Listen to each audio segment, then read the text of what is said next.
দর্শক, বন্যা পরিস্থিতির সবশেষ খবর জানতে আমরা পঞ্চগড় থেকে সহকর্মী রাশেদুজ্জামান বাবুর সাথে যুক্ত হচ্ছে। রাশেদ, আপনি জানাবেন যে আসলে বিশুদ্ধ পানীয় খাবার সংকট আসলে বানভাসী মানুষ আছে, আমরা দর্শককে বলছিলাম, তাদের জন্য আসলে কোনো ধরনের ত্রাণ সহায়তা এসেছে কিনা প্রশাসনের পক্ষ থেকে, বিস্তারিত জানাবেন।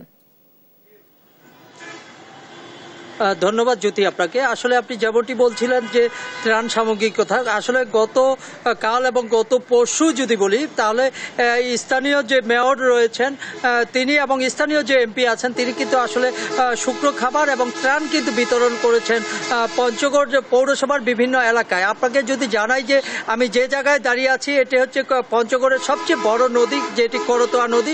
এই নদীর ধারে কিন্তু দাঁড়িয়ে রয়েছি। আপনাকে যদি বলি পঞ্চগড় পৌরসভা মধ্যে সমস্ত ওয়ার্ডে পানিতে নিমজ্জিত ছিল, যেই কারণে কিন্তু আমরা দেখেছি যে এখানকার যা কামাতপাড়ার যে অধিবাসীরা তারা কিন্তু আসলে মানববন্ধন থেকে বিক্ষোভ থেকে শুরু করেছে, রাস্তা অবরোধ করেছেন, যে পরবর্তীতে কিন্তু আসলে প্রশাসনের নজরে আসলে প্রশাসন তাৎক্ষণিক আসলে পানি নিষ্কাশনের জন্য যে জলাবদ্ধতা ছিল সেগুলো আসলে পরিষ্কার করার ব্যবস্থা নেন বলে আমরা দেখতে পেয়েছি। এমনি করে কিন্তু আসলে আমরা পঞ্চগড়ে যে 43টি নদী সরকার যদি বেসরকারিভাবে এবং পানি উন্নয়নের মতো কিন্তু 33টি নদী বহমান রয়েছে, এই 33টি নদীর পানি কিন্তু আসলে শুক্র এবং শনিবারে কিন্তু আসলে বিপদসীমার উপর দিয়ে প্রবাহিত হয়। গতকালকে এবং আজকে আসলে তেমন ভারী ধরনের কোনো বৃষ্টি না হয় কিন্তু আসলে তেমন কোনো শঙ্কা নেই। তবে আসলে এখানকার অধিকাংশ মানুষ কৃষিকাজের উপর নির্ভরশীল, যেই কারণেই কিন্তু আসলে তারা কৃষকরা কিন্তু অনেক শঙ্কায় রয়েছে যে আবারও ভারী ধরনের বৃষ্টিপাত হয় কিনা, আবার বন্যা হওয়ার কোনো সম্ভাবনা আছে কিনা এ নিয়ে কিন্তু শঙ্কায় আছে। এখনো কিন্তু আসলে বড় যে রোপা, সেই রোপা কিন্তু এখনো অধিকাংশ এলাকায় কিন্তু লাগাতে পারেনি। 43টি ইউনিয়ন এবং 3টি পৌরসভায় এখনো সেই চারা রোপণ করা সম্ভব হয়নি। তারা ভাবছে যে পানি যদি একটু নিচে নেমে যায় তারপরে আসলে রোপা লাগাবে।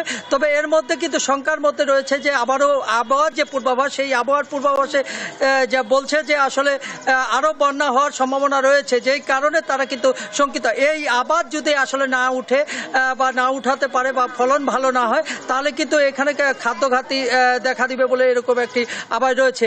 আমরা আবহাওয়া অফিসের সাথে কথা বলেছিলাম। আবহাওয়া অফিসের ভারপ্রাপ্ত কর্মকর্তা রাসেল শাহ আমাকে জানিয়েছে যে আসলে আগামী 7 দিন আরও বৃষ্টিপাত হতে পারে, এই বৃষ্টিপাত আরও 15 দিন নাগাদ থাকতে পারে বলে এরকম একটি আভাস দিয়েছে। বিশেষ করে যারা কামাতপাড়া, হঠাৎপাড়া, ঢাকাইয়াপাড়া এইসব জায়গাগুলো আসলে কি একটু বৃষ্টি হলে কিন্তু নিমজ্জিত থাকে, অর্থাৎ ত্রাণ সামগ্রিক কিন্তু প্রশাসনের থেকে আসলে প্রচুর ব্যবস্থা রয়েছে। এই ছিল পঞ্চগড় থেকে আমার কাছে সর্বশেষ সংবাদ। জ্যোতি, আমাদের সহকর্মী রাশেদুজ্জামান বাবু পঞ্চগড় থেকে যুক্ত ছিলেন।